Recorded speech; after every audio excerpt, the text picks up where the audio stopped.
Okay, so let's start off with what I call background limiting beliefs. Now, if you haven't had any experience in psychology or self help or NLP, that's neuro linguistic programming, then when I say belief, all I really mean is really nothing more than a feeling of certainty about something. A belief is just a feeling of certainty about something. The way I like to think about them is they're kind of like the stuff that's in the background that you don't really have to think about from moment to moment, but they're always there and they're always shaping your perceptions, the way that you experience things, and the amount of choices that you feel you have in any situation. A limiting belief is where we have an experience or a series of experiences, and then we create a misinformed opinion based on how we've interpreted those experiences.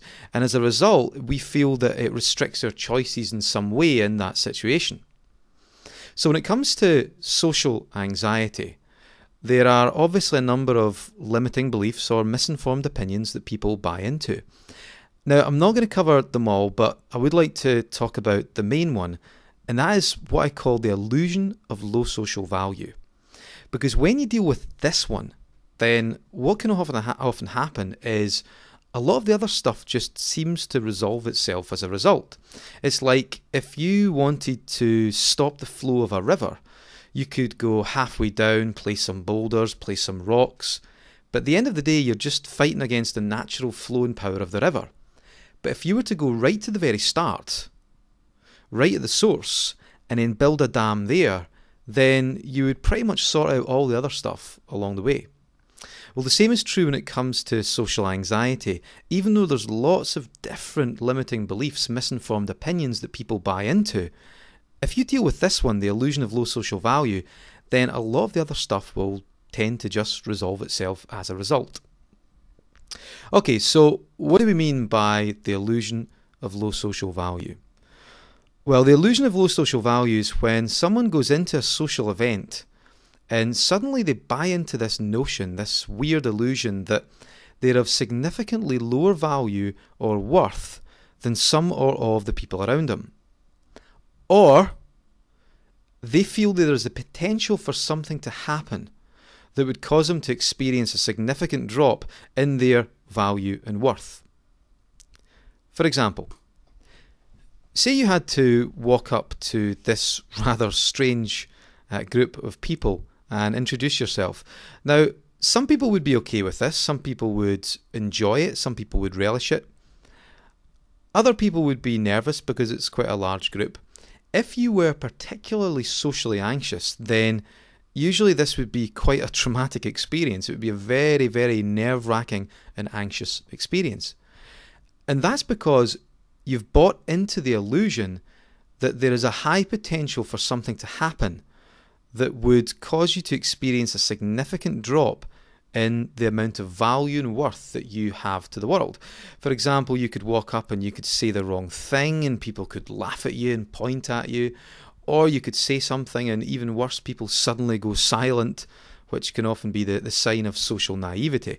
So this is the kind of thought process that someone who is particularly socially anxious goes through, is that they think there is this potential for something to happen that would cause them to experience a significant drop in their social value and worth.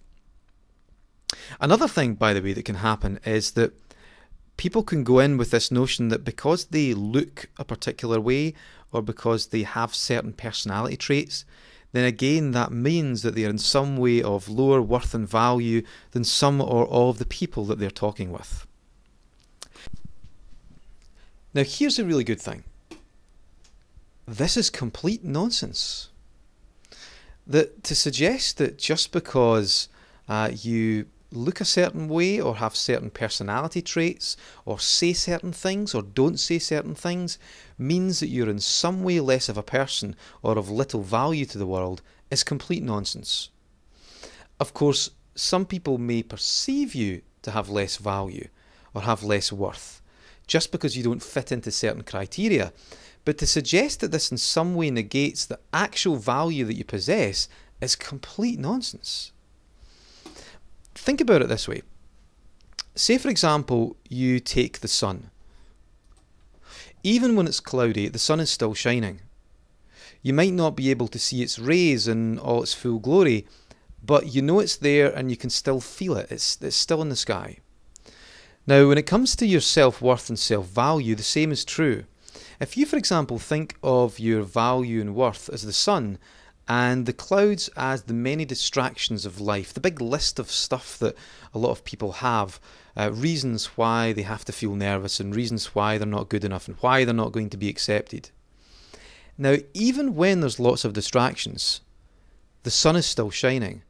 In other words, your value and worth remains intact, no matter what is going on in the outside world. You might not be able to see it as clearly as you normally would, but it's still there and you can still feel its rays. Now, for me, this is a small distinction, but an incredibly important one, because what it means is that your value and worth is not something that you build from scratch and then maintain through time. And if something happens that sets you back and you have to build it all back up again and then maintain it on a daily basis, that's not the way it works, in my opinion. It's more something that's always there, you become more aware of, and that you build on through time. Small distinction, but in my mind a very important one that's useful to take on board. Okay, so that's what I consider to be the main limitation, the main limiting belief, the main misinformed opinion that people buy into that holds the whole social anxiety problem together. So what happens next? Okay, so let's take a look, shall we? Okay, the next thing that happens is what's called the pre-worry stage, or what I call the pre-worry stage. Now, by this stage, they've heavily bought into the illusion of low social value, and they begin to do three things, and the first of these is the pre-worry stage. During the pre-worry stage, a person begins to anticipate ahead of time a social event going badly.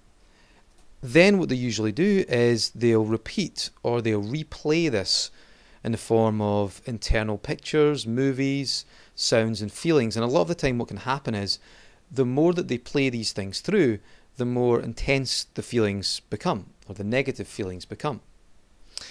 Now, if you think about this, this is an extremely stupid thing to do. You really want to stop it. It's as simple as that. It's essentially all you're really doing in this stage is scaring yourself with bad movies and bad tonality. It's kind of like going to watch a movie, hating every minute of it, and then deciding that you're going to watch it 10 times a day for the next month. It makes absolutely no sense. You wouldn't do it in reality, so you really don't want to do it inside your mind as well.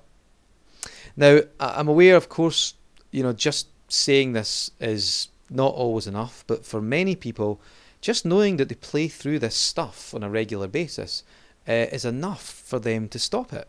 So give it a go. Just simply stop doing those things and begin to start seeing something different, which I'm going to be talking about pretty soon.